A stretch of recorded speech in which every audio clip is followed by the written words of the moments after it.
Hi everyone. It's hello. It's been an uncommonly good year for animation.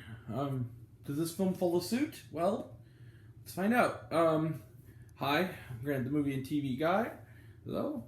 Movies and TV, that's what we do here. I'm a little bit closer. That's to avoid the glare. The glare is high. The heat index is high today.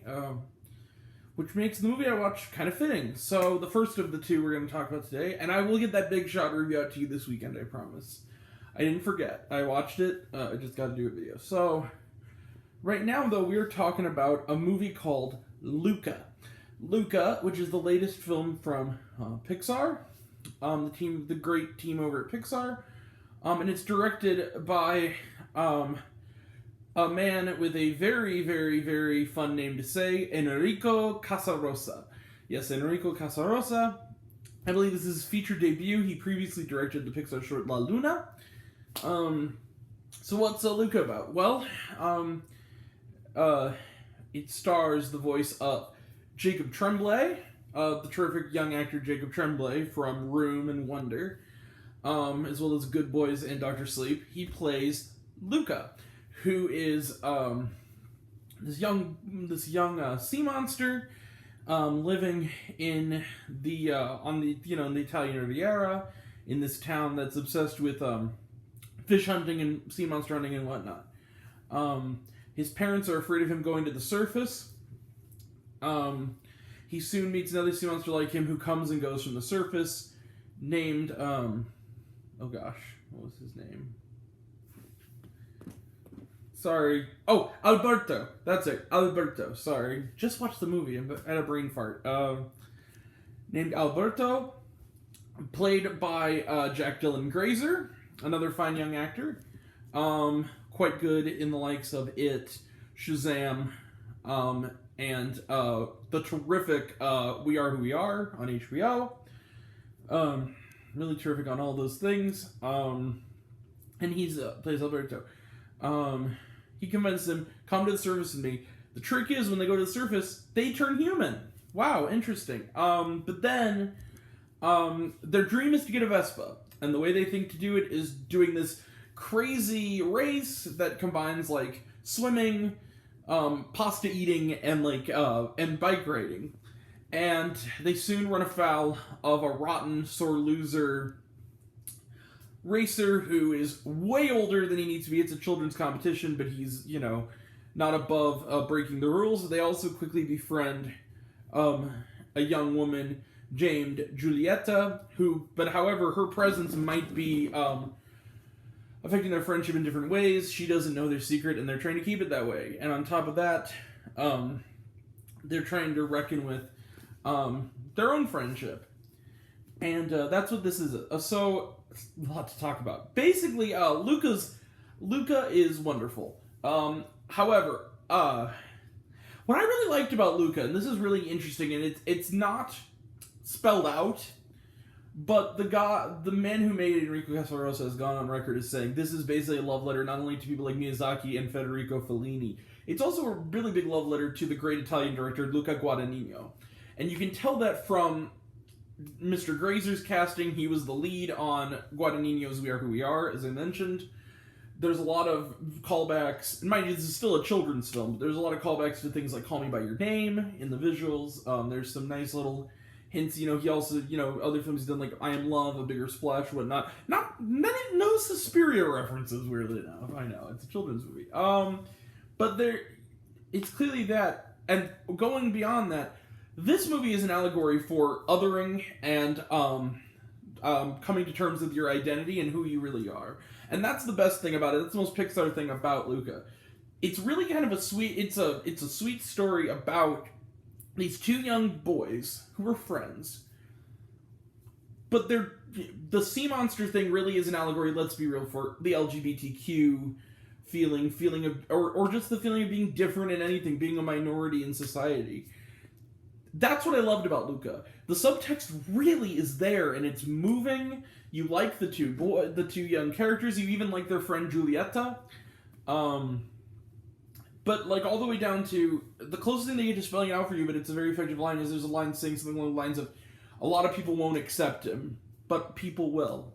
and he knows how to find those people. This is clearly an allegory for people in the, othering in general. And it's along, especially, it could be read as LGBTQ, it could be used as a thing for, like, being autistic, being different in any way, being a different race, what have you, being a different gender identity. It's all purpose, but it's so effective that it deals with it in a way that is, children can understand it, where there's elements about how people who are afraid of their own identity getting out will easily, even heartbreakingly, turn on their fellow people in that community. There's a beautiful element about the struggle of jealousy that comes with other friends coming into the mix. Another thing I have to say about Luca is that it is, like any Pixar movie, this isn't really saying that, it's beautiful.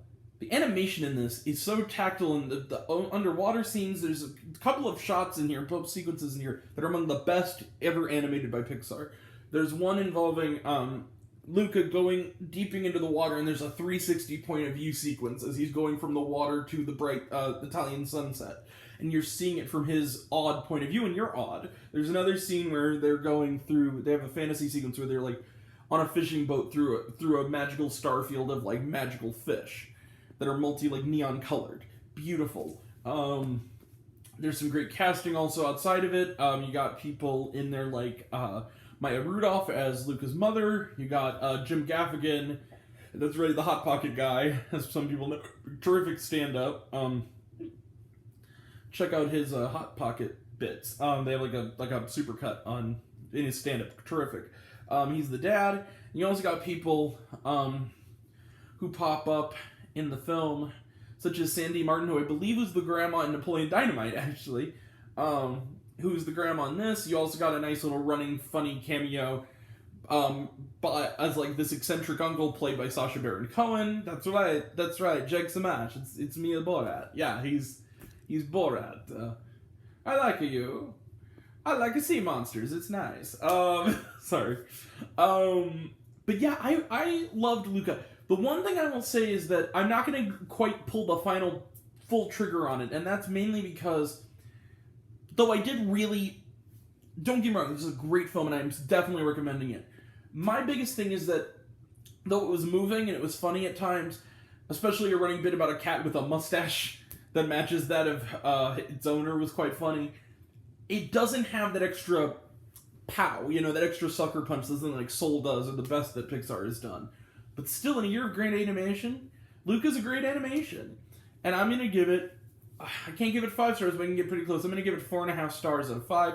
Don't be surprised if it does end up getting better as I think about it. It might end up on my best of list. I really did love Luca. I rooted for the characters. I liked the performances, the local performances. And, again, everything was so beautiful. So Luca gets 4.5 stars out of 5. Let's close the book on it. Trailer trash, none. Again, I watched it on Disney Plus. Was there shawarma? Yes, there was. Stick around to the very end of the credits. There's a nice little bit with Sacha Baron Cohen's character. Very, very funny. Alright, so I will be back in only a few hours with my review of Fatherhood. I gotta watch it, and then I'll review it with Kevin Hart. It's on Netflix now. I'm gonna check it out. We are also going to be talking in the coming weeks. In the coming days, we're going to talk about Big Shot Season 1, of course. We're going to talk about 12 Mighty Orphans 1, 2, 3, as I call it, tomorrow. Tuesdays, The Sparks Brothers. Next weekend, among possible other things, we got F9, Fast and the Furious. We got Zola on the 29th. July 4th weekend, we got The Tomorrow War, as well as Summer of Soul, The Boss Baby 2, The Forever Purge. We also have, what was the other movie that's coming out on July? Oh, No Sudden Move. Another movie coming out on July 2nd, but I can't think of it at the moment. Oh, Werewolves Within.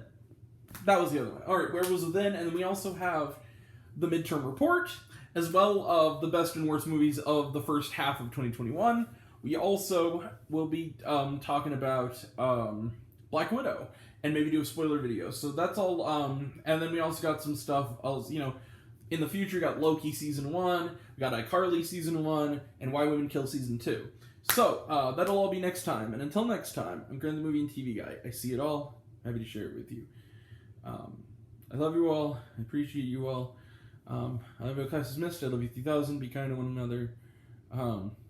Go check out Luca. It's not one of the best Pixar movies, but it's definitely a solid Pixar movie. It's definitely better than some of the also-rans like Good Dinosaur and the Cars sequels. It's a really, really good and a beautiful family film for the whole family. So almost perfect. Just I loved it, but it's not quite gets the stogie, but it's good. I like it. I like it a lot. I like it a lot. All right. Sorry. Thank you all. See you soon. Bye. Take care. Bye. Be kind to one another.